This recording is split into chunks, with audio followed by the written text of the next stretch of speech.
Hi friends, welcome to my channel. Muddu Sose ಧಾರಾವಾಹಿ ಸಂಚಿಕೆಯಲ್ಲಿ ಏನಾಗ್ತಾ ಇದೆ ಅಂತ ತಿಳಿದುಕೊಳ್ಳೋಣ ಬನ್ನಿ. ಈ ಕಡೆ ಗೌರು ಭಾರಿ ಮತದಿಂದ ಗೆಲ್ತಾರೆ. ಅದನ್ನು ನೋಡ್ಬಿಟ್ಟು ಅಜ್ಜಿ ಹಾಗೆ ಮನೆಯವರೆಲ್ಲ ತುಂಬ ಖುಷಿ ಆಗ್ತಾರೆ. ಅಂತೂ ಇಂತೂ ನನ್ನ ಮಗ ರಾಮೇಗೌಡ ಗೆದ್ದುಬಿಟ್ಟ ಅಂತ ಹೇಳಿ.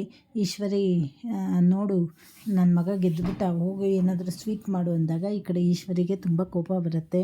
ಇದೇನಿದು, ನಾನು ಇಷ್ಟೇ ಸೋಲಿಸ್ಬೇಕು ಅಂತ ನೋಡಿದ್ರು ಇವ್ರು ಗೆದ್ದುಬಿಟ್ರಲ್ಲ ಅಂತ ಹೇಳಿ ಅಂದ್ಕೊತಾ ಇರ್ತಾರೆ. ಈ ಕಡೆ ಅವ್ರನ್ನ ಕೂರಿಸ್ಕೊಂಡು ಮೆರವಣಿಗೆ ಮಾಡ್ತಾಯಿರ್ತಾರೆ. ಹಾಗೆ ಭದ್ರನ ಹತ್ರ ಕರೆದು ಇದಕ್ಕೆಲ್ಲ ನೀನೇ ಕಾರಣ ಕಣೋ, ಖುಷಿಯಾಗಿರು ಅಂತ ಹೇಳಿದಾಗ ಭದ್ರನು ಹೇಳ್ತಾನೆ, ಬರೀ ನಾನಷ್ಟೇ ಅಲ್ಲ ಅಪ್ಪಾಯ ಮತ್ತು ವಿದ್ಯೆನೂ ಕಾರಣ ಅಂತ ಹೇಳಿದಾಗ ಈ ಕಡೆ ವಿದ್ಯೆನ ಬಗ್ಗೆನೂ ಯೋಚನೆ ಮಾಡ್ತಾರೆ.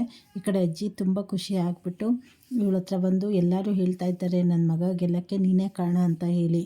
ನಾನು ಇವತ್ತು ತುಂಬ ಖುಷಿಯಾಗಿದ್ದೀನಿ, ನಿಂಗೇನು ಬೇಕು ಕೇಳು ಅದನ್ನು ಕೊಡ್ತೀನಿ ಅಂತ ಹೇಳಿದಾಗ, ಅಜ್ಜಿ ನಿಜವಾಗ್ಲೂ ಹೇಳ್ತಾ ಇದ್ದೀರಾ, ನಾನು ಏನೇ ಕೇಳಿದ್ರು ಕೊಡ್ತೀರಾ ಅಂದಾಗ, ಅದೇನು ಬೇಕು ಕೇಳು ಅಂದಾಗ, ನನಗೆ ಎಕ್ಸಾಮ್ ಶುರುವಾಗ್ತಾಯಿದೆ ಅಜ್ಜಿ, ದಯವಿಟ್ಟು ನನ್ನ ಕರ್ಕೊಂಡೋಗಿ ಎಕ್ಸಾಮ್ ಬರ್ಸೋಕ್ಕೆ ಅಂತ ಹೇಳಿ ಹೇಳ್ತಾಳೆ. ಮುಂದಿನ ಸಂಚಿಕೆಯಲ್ಲಿ ಏನು ಎಕ್ಸಾಮ್ ಬರೆಯೋಕ್ಕೆ ಬಿಡ್ತಾರಾ, ವಿದ್ಯೆನ ಮನೆಯೊಳಗಡೆ ಸೇರಿಸ್ಕೊತಾರ ಅಂತ ಹೇಳಿ ಮುಂದೆ ತಿಳಿದುಕೊಳ್ಳೋಣ. ಚಾನಲನ್ನು ಲೈಕ್ ಮಾಡಿ, ಶೇರ್ ಮಾಡಿ, ಸಬ್ಸ್ಕ್ರೈಬ್ ಮಾಡಿ, ಸಪೋರ್ಟ್ ಮಾಡಿ. ಧನ್ಯವಾದಗಳು.